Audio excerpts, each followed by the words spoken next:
I just feel like I've been around the block, ripping up fantasy stock, working around the clock. Look at the view from the top. Researching rookies a lot? No, I just be listening to pods, yeah. One in particular, I'm just a messenger, let me just pass on the rock. Browning, brunning, pruning, pronouncing ain't what he's doing. What he's doing is not losing, but infusing you with new things. And there's Dennis the Bennett, yeah. The man is a menace, yeah. Building a dynasty, some of the finest things. Promise you, you won't regret it. Sly as a fox, cultured in pop. Give him his props. Here is a thought, here is a box. And you cannot compare them at all, so don't even try. Careful with the news, but when you use a take, I take up Tony Fire. I mean dire, because anyone else is a huge mistake. Whoa, fantasy round table, fantasy round table. Yeah. Fantasy round table, come take a look at the crown, baby. Hey, fantasy round table, fantasy round table. Woo. Fantasy round table, come take a look at the crown, baby. Go. Hello and welcome to another episode of the Fantasy Football Roundtable Podcast. There's only one meaningful game left this NFL season. The Super Bowl matchups are set after yesterday's games, and we have a little bit more hot stove coaching news to go over. But before we get into all that, Dennis, how was your weekend? You know, my weekend was pretty good. I got most of my bathroom floor finished. The boys' basketball team played pretty well. You know, the coach installed 4 new plays on Thursday's 1 hour practice. And then their game was Saturday. So it wasn't like they had a whole lot of practice. And actually, I'm going to say for being 12 years old, executed pretty well for only having 1 hour of practice with the new plays. Now, it seems like our team is a juggernaut. We won 23-1. And it's basketball. So, we had to call off the dogs a little bit. So, but our team's 4-0. You know, my son is playing well. We got a couple kids that can handle the ball real good. And 10 kids on the team that basically we're divided up into 2 groups of 5. They play every other quarter, and it's going pretty well. And at least you know how you can fill all your free time with the NFL season drawing to a close. Yeah. It was not bad here, other than we got clipped with some Arctic air, as I was telling you earlier. Yesterday was really fun getting up at 5:25 in the morning to go to work and having to spend 20 minutes chipping a sheet of ice off my car. So I'm looking for it. It's supposed to be almost 60 this weekend. I cannot wait. Before we get into the conference championship game recaps, there's a little bit of news. Yesterday, it's been a whirlwind 24 hours for one Kellen Moore. Yesterday, it was announced that he had been let go as offensive coordinator for the Dallas Cowboys. And I don't know about you, Dennis, but that was a little bit of a surprise. But even more surprising, less than 24 hours later, he's already been installed in the same position for the Los Angeles Chargers. So, Dennis, what does this mean for Dallas, and how do you feel about it for the Chargers? So my first thing is, don't they have to follow the Rooney Rule for coordinators as well? They fired Joe Lombardi a long time ago, so you don't know how many people they interviewed.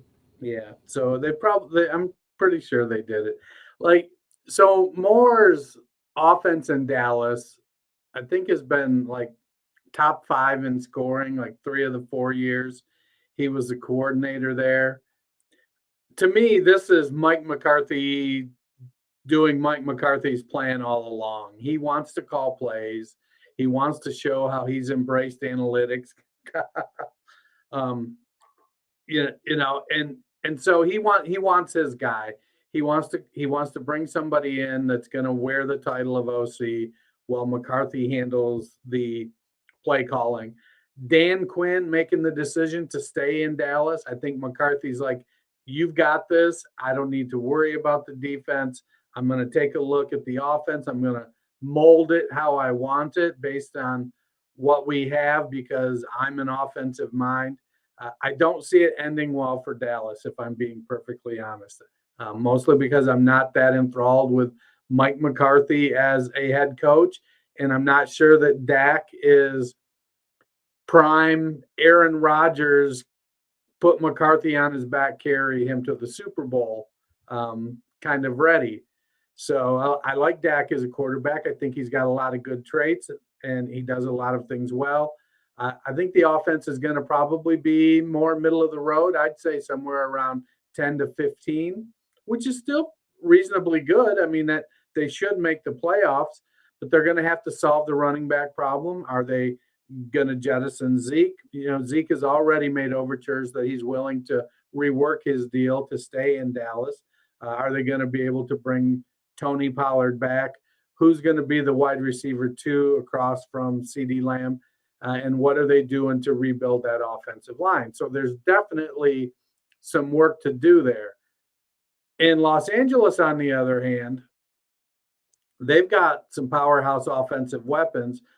Part of the challenge they had this year was breakdowns on their offensive line. Lots of O-line injuries for the Chargers.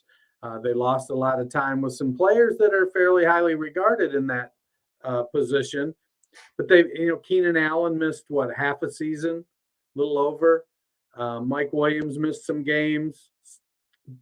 But Josh Palmer and DeAndre Carter both stepped up and played well. Austin Eckler is the real wild card. He's going to be 29 years old, I think. He's gonna. If I'm looking at what Dallas did, Austin Eckler is the Tony Pollard player. So they're gonna try to get one of these young guys they draft every year to lift their game up to where Zeke was. And it looked like Joshua Kelly was doing that last year. They've got some weapons at tight end with Everett and McKitty and Donald Parham. So there's lots of stuff for Kellen Moore to work with, most notably Justin Herbert. So I would think that if he wants to be a head coach, he's probably looking at having his pick of the litter next offseason if he goes into LA and does what we think Kellen Moore can do as an offensive coordinator. And it may very well save Brandon Staley's job next year if Moore performs like we expect. So it's going to be interesting to watch. I'm looking forward to it because I love offenses that score points because I like to play fantasy, and that's what it's all about. Yeah, I think it makes sense for the Chargers and makes sense for Kellen Moore. I had mentioned before, it seemed like nobody's stock had dropped more precipitously without being able to pinpoint exactly why than Kellen Moore, who, before McCarthy was hired, it was kind of a condition of Mike McCarthy getting that job that he had to keep Kellen Moore. It seemed like he was really Jerry's guy. He had a ton of juice in the head coaching market last offseason, goes back to Dallas. All they did was win 12 games and managed to stay hot in the playoff race, even with Dak missing a bunch of time with a broken thumb, which seemed like it was going to kill the Cowboys. And yet, you saw him not getting a lot of interviews, so maybe he was ready to move on. I'll be curious to see. You mentioned you think Austin Eckler is going to be their Tony Pollard. I'm curious if he can get something out of Isaiah Spiller, because Spiller was an interesting prospect and he dropped and dropped and dropped, but we were all interested when he went to the Chargers and nothing came of it this year. Is that because he's not a good prospect or because they didn't know what they were doing? I'll be curious to see if that changes a little bit with Kellen Moore. For Dallas, I agree with you. I don't understand why they've elected to go this way. They let go of a lot of other, position coaches or had them retire, several of which were on the offense. Seems like they're remaking the offensive coaching staff. I don't know that I would have blamed offense as the reason Dallas didn't advance. Totally. I mean, turnovers became a problem. Is that really a coaching issue or is that a Dak issue? Right. To me, it's McCarthy bringing in his guys. He came in. He's going into his third year now, so he's had the chance to build trust with Jerry. He's the head coach, and while Jerry was like, "Yeah, I love Kellen Moore," McCarthy was the head coach, and I think McCarthy has pitched it as, I've been working with this guy, and I've got some ideas, and I did win a Super Bowl, and you brought me here to win. I'd like to kind of do my own thing. He's got an opportunity. It seems like it's a good time for both of us, and I can get some of my guys in. I just thought about it. It's actually McCarthy. He'll be going into his 4th year. He's done 3 years as the head coach. It'll be interesting to see other coordinator moves. Vic Fangio signing or as close to signing a deal with the Dolphins. Some sites reporting it's signed. Some saying it sounded like the Dolphins thought it was signed, and Vic's like, "Hey, well, not so fast, my friend." If they can actually close the deal that's been widely reported, what do you think that? What do you think of that move for the Dolphins? I think it's a good move because I think Fangio is a good defensive coordinator. They've got some guys on that defense. You had Fangio in Denver for a number of seasons, and I haven't looked real closely at the type of defense he runs versus the personnel they have in Miami. Reputation-wise, it seems like a great fit for Mike McDaniel to kind of do what we expect Mike McCarthy to do in Dallas, which is like, hey, you're a veteran coach. You've got head coaching experience. You're going to run this defense, and I'm going to not have to worry about it, and I'm going to be in charge of the offense. But does the personnel fit what Fangio does?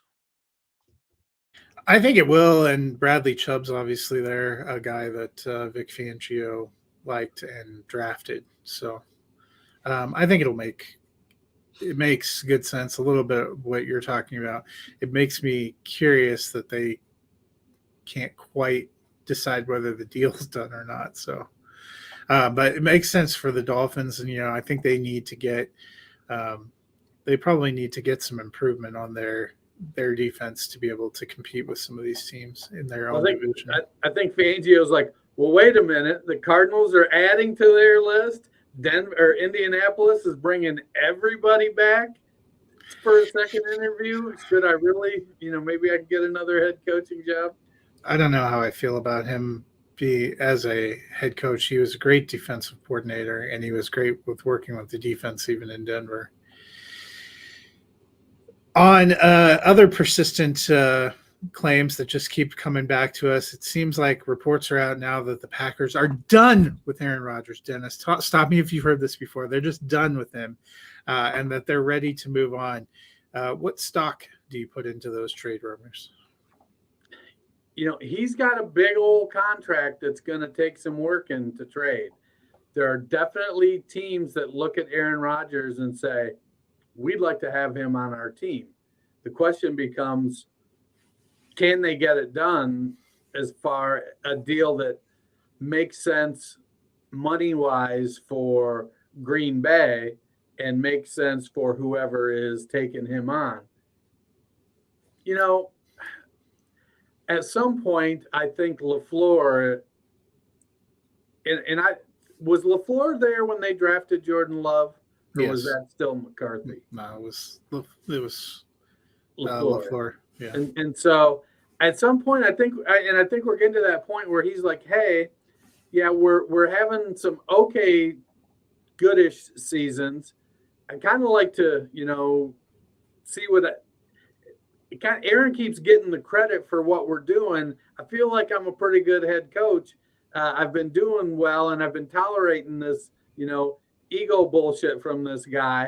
I'd like to kind of move on. And I think it wouldn't surprise me if LaFleur is kind of driving the let's move on train and using the model that they did with Brett Favre, linking him to the Jets. I think it's just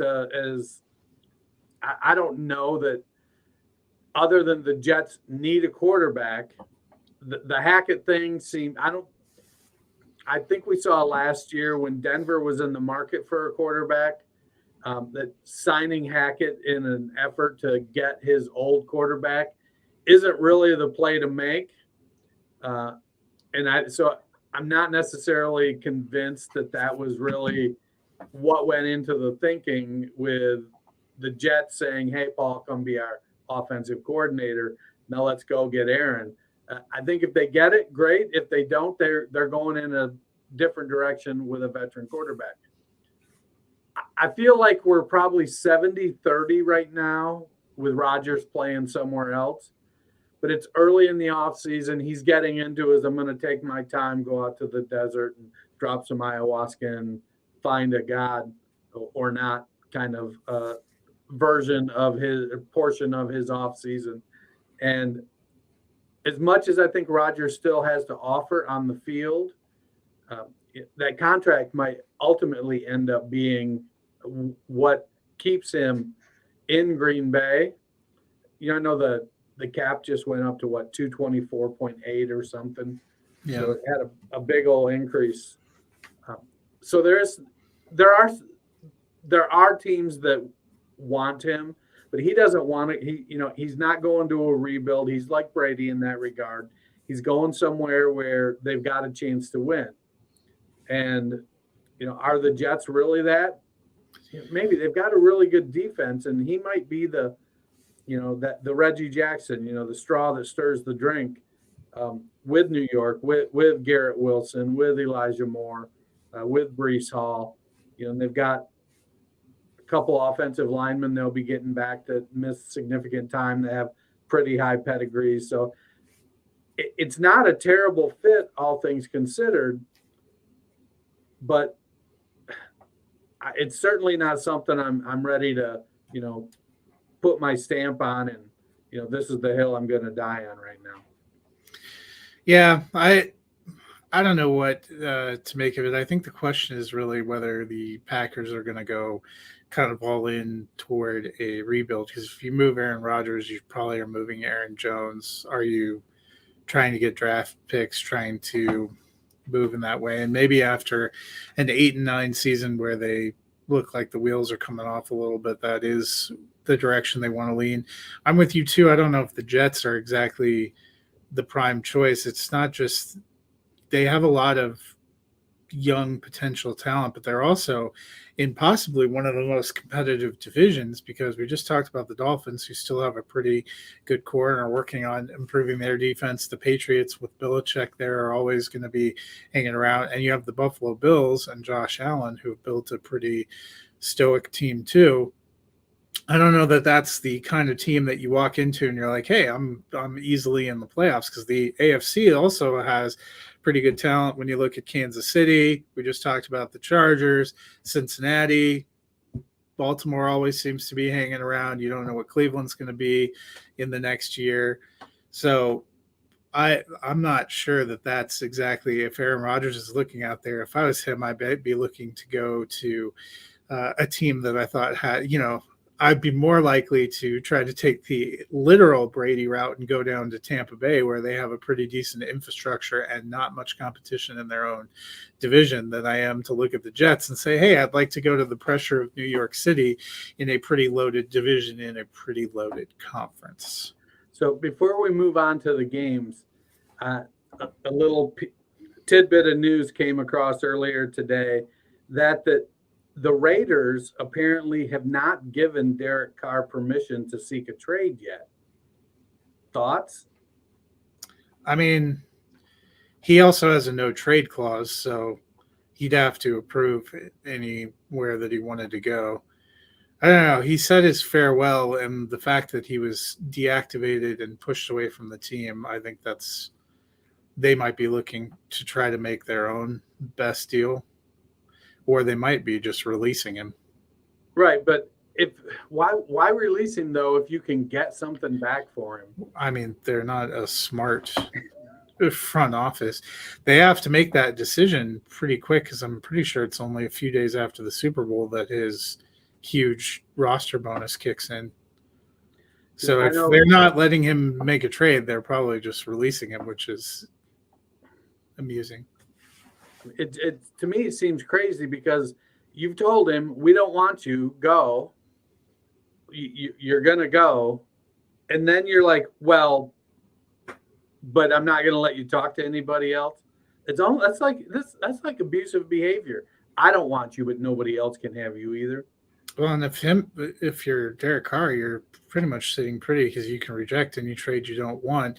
And if they have to have the impetus to move you, because otherwise you get a huge chunk of guaranteed change. Yeah, it's a weird situation. Raiders gonna Raider.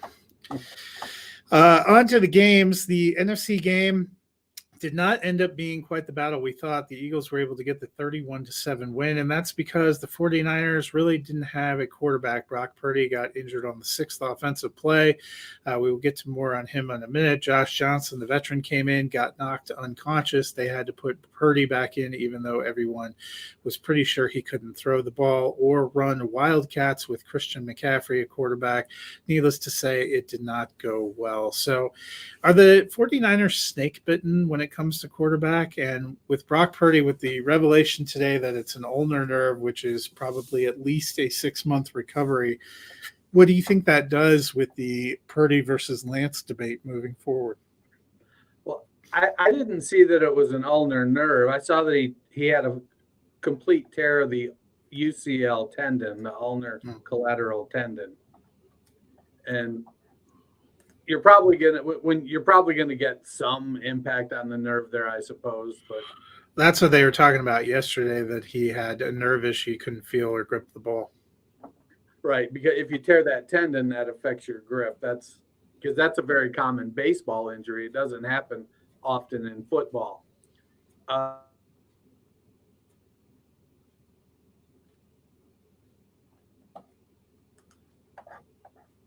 Eyes out, and it ends up being, one of us is frozen, so I'm just going to keep talking.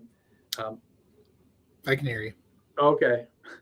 And you got 22 guys slamming into each other. People get injured. So is it being snake bitten? I mean, Philadelphia sacked the quarterback more than any other team by a lot this season. So it was expected that even with San Francisco's pretty good offensive line, that he was going to take some hits. It was a funky hit. It was I don't want to say accidental because Reddick meant to hit him, but to hit him there on the elbow like that in mid-throw and tear that tendon was just kind of a fluky hit. Jimmy's broken foot and Lance's ankle, Johnson's concussion, these are all, well, it kind of, if you're superstitious, or even if you're a little stitious, it does look like something's going on there with that team. Somebody sacrificed to the wrong god. Somebody's. They need to get Jobu back. Somebody's voodoo doll is not getting, the pin put in the right spot. Something. It's wild, but snake bit, I don't know, kind of seems far-fetched. I don't think the Cosmos are conspiring against the 49ers. I just think it's big men running into each other. So stuff like that happens. Yeah, and I'll be curious, with Purdy and Lance, both of them are going to now be coming off of injuries. I was of the opinion that Purdy had secured the job, but with both of them having to come back, and you don't know how long it takes to get back now, a throwing arm injury. I do think if there was a winner yesterday, it might be Trey Lance. Well, my opinion, I talked about this Thursday night with Garrett on the Better Sports Network, and I believe that it was going to be Purdy played his way into a competition. And I believe that in the offseason, it was going to be a competition, but the front office was going to give all ties to Trey Lance. They're like, look, we spent a ton of draft capital. We've seen him grow and do good things. He's got the stronger arm. He's the better athlete. He's more mobile. He has the edge in a lot of these other areas. It's can he put it together mentally and execute this offense? And so my feeling was that the 49ers were going to put their thumb on the scale to try to get Trey Lance out there and be happy that they have somebody as good as Brock Purdy to be the backup that they know, hey, if something happens again, we can put you in and you're going to win games for us. And we've got you under contract for the next 3 years or whatever it is. Well, now with Purdy's injury, he's not going to be back till August. Um, and I saw Jake Delhomme came out and said that he had that same injury, and he said in 6 months he was as good as new, maybe even better. His elbow was.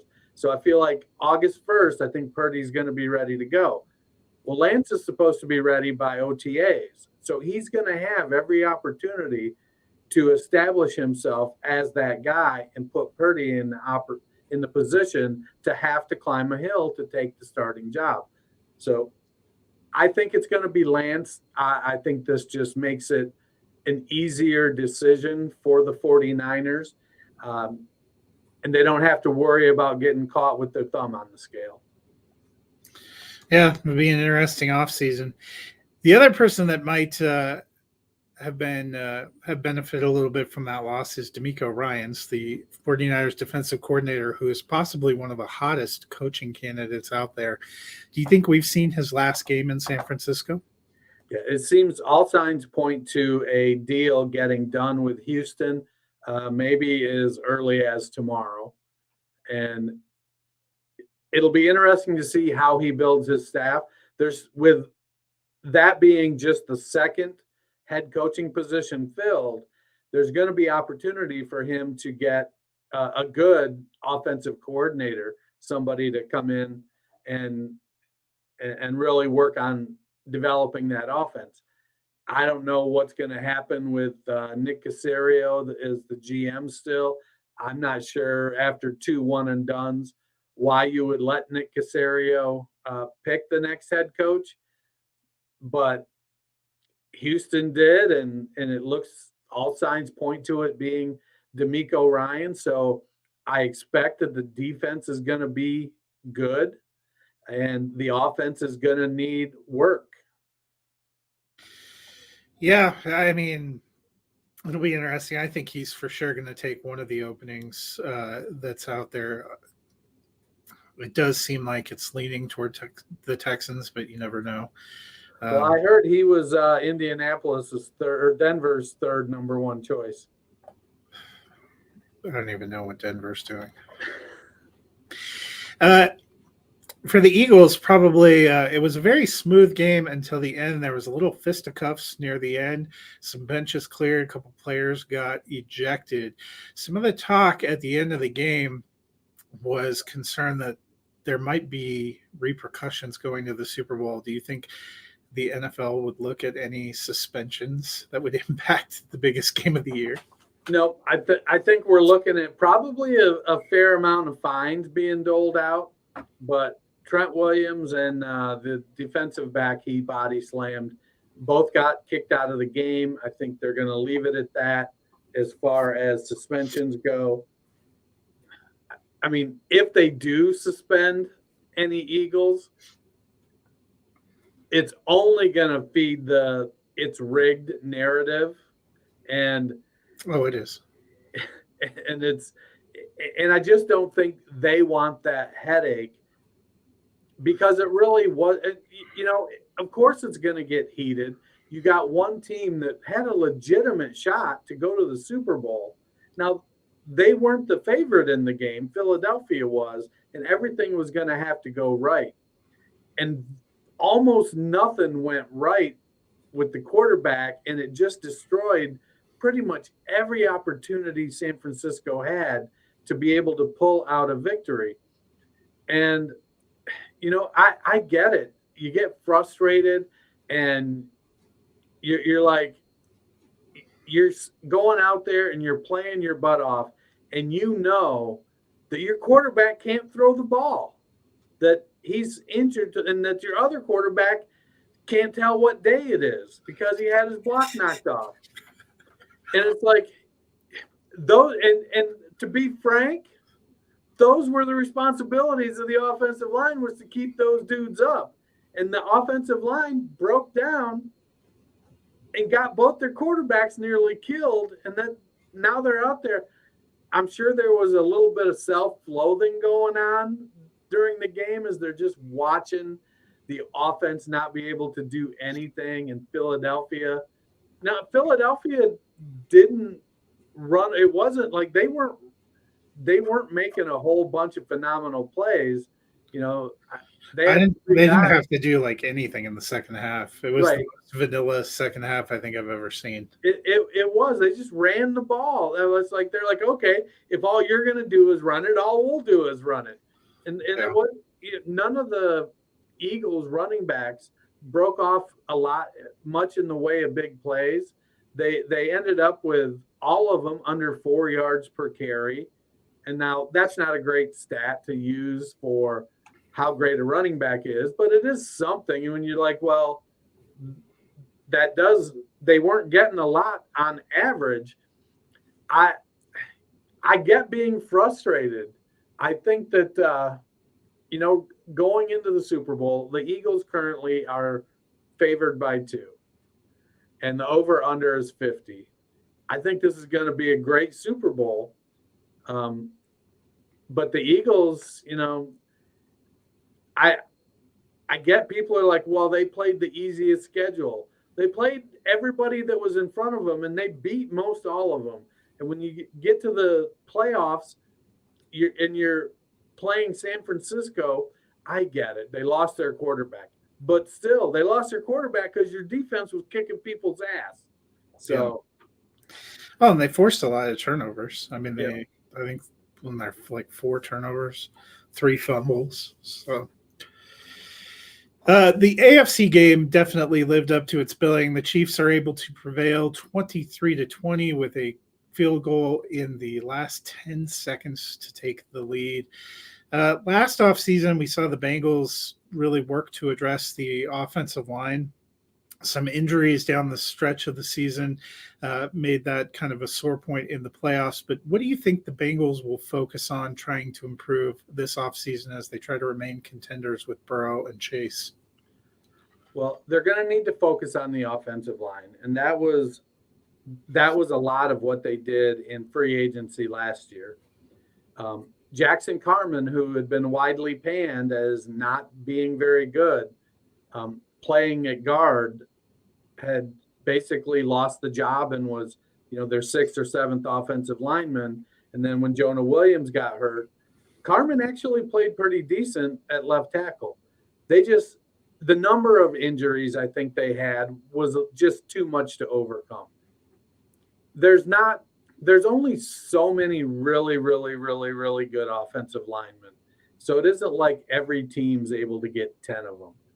But they have some work to do at the offensive line. Both of their starting safeties, Von Bell and Jesse Bates, are free agents. Now both of them are getting up there. So they're probably going to need to take a look in free agency and the draft and start to rebuild that safety position. I think they drafted somebody last year that played pretty well, so it feels like they've got somebody in the pipeline. But Bates and Bell are monsters, and it wouldn't surprise me if they bring at least one of them back, but I think at least one of them is gone. Samaje Perine, he's a free agent. He played 65% of the snaps yesterday to Joe Mixon's 35. We might be seeing the end of the Joe Mixon era. I think they can save something like $9 million if they cut him on the cap. No, they got a big fat cap increase like everybody did. So that may not be quite as important at this stage. They do have some next year. They've got Burrow. They're going to be looking to extend. They'll probably exercise his 5th year, and then they'll extend him and spread that money out. Chase and T. Higgins. I don't know if they can afford to keep Chase and T. Higgins. I think next year Boyd is a free agent as well. I feel like one of them is going to end up going. If Higgins leaves via free agency, I think they're going to draft somebody because Boyd is going to be about 28, 29 years old. He's getting up there. Hayden Hurst is a free agent. He feels like he really fits the offense from the tight end position, so I wouldn't be surprised if they bring him back. But, man, Mixon, he's going to be 27 next year, and he's going into his 7th season. From a dynasty perspective, it's like time to get out. And I think the Cincinnati Bengals are kind of looking at it and going, hey, maybe it's time for us to get out too. P. Ryan, especially this year, because there's a really good rookie running back class. They can probably get somebody in the 4th round that they can step in and be a 50% player right from the get-go. But their defensive backs are going to need some work, and they need to do, I think, whatever they can to keep defensive coordinator Lou Anarumo. I think I pronounced his name right. It was wild because Taylor got that job late in the process, and everybody treated the hiring of Anarumo that first year like, well, I guess that's all he could get at this stage in the season. And then the next year, when a lot of people would be like, well, our defense isn't very good, we should probably go out and get a more reputable, a better defensive coordinator. Taylor stuck with him.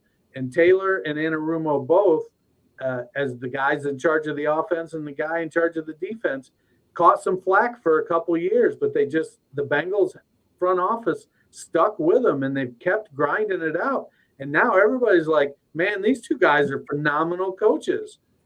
It's wild when you give guys an opportunity to develop, even as coaches, what can become of it. So I'd be looking to pay Anarumo like the Dolphins have allegedly paid Fangio. Yeah, and you hit on a lot of the ones that stuck out to me. I think secondary, you can always use more offensive line depth.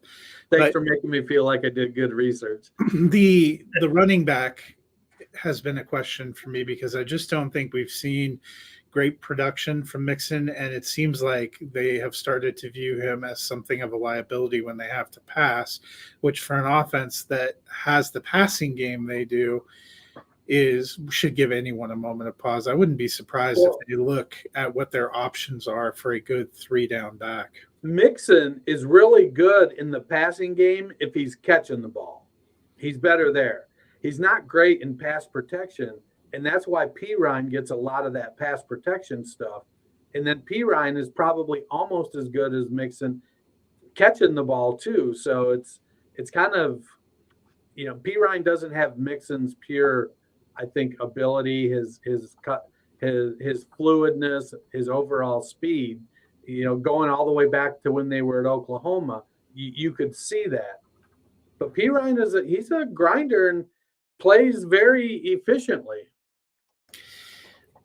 On the other side, we spent most of the week hearing about how Patrick Mahomes' ankle was fine. He went out there. He looked to be in some serious pain at times. We saw him limping around at times, but he was able to get through it. He made a big running play there at the end when he needed to. He'll have a couple weeks off. Do you have any concerns about that ankle going into the Super Bowl? Well, based on the way he moved around, and while he didn't, I think, run quite as he didn't get flushed out quite as much as he typically would have. I think sometimes he didn't take those opportunities. I think he's going to be fine. It's not as severe a high ankle sprain, I think, as we initially thought. Is it injured? Is it hurt? Yeah. Is it sprained? Yeah. But it's not like some of these guys that can't walk on it for 4 weeks or whatnot.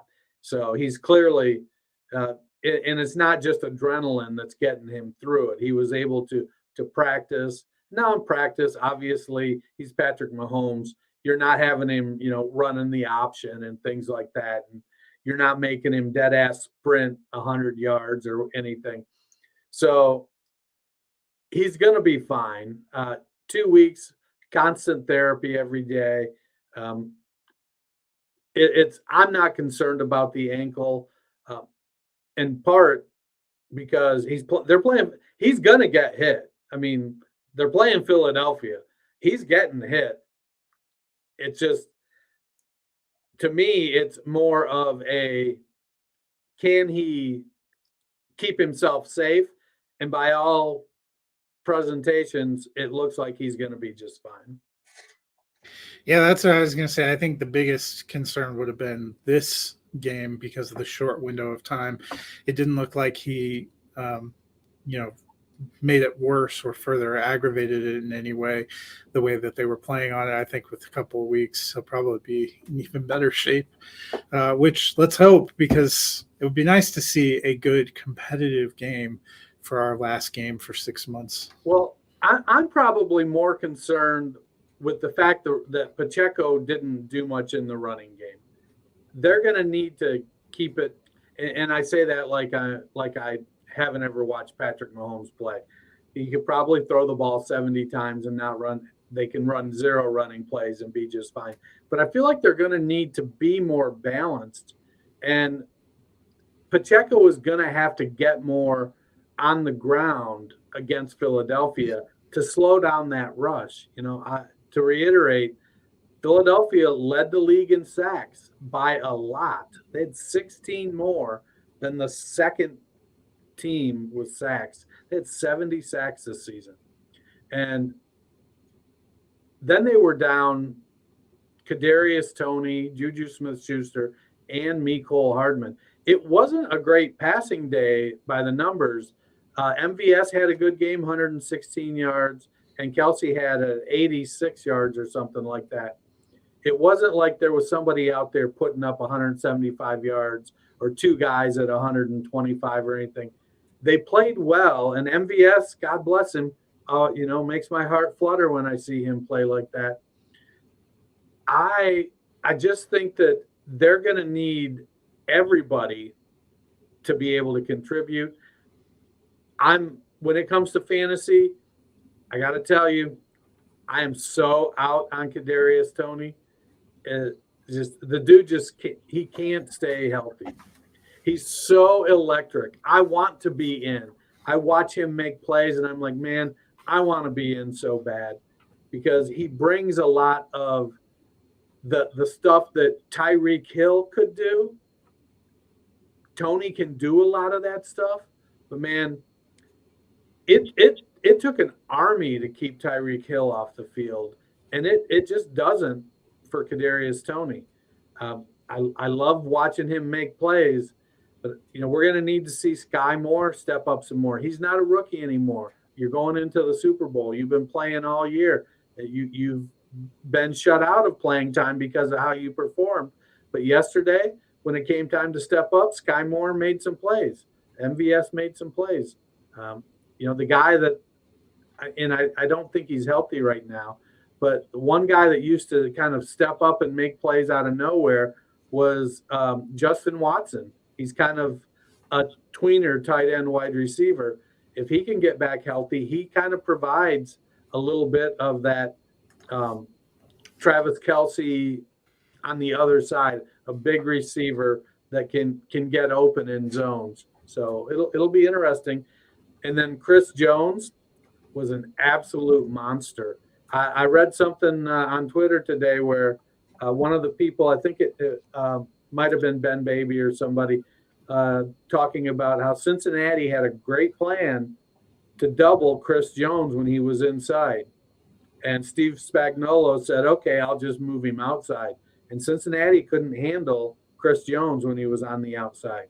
It was brutal. It looked like Justin Watson played in the Jacksonville game, so he might have been inactive yesterday. We'll see. They're going to need more wide receivers to step up, that's for sure. Yeah, and see if some more guys can get healthy.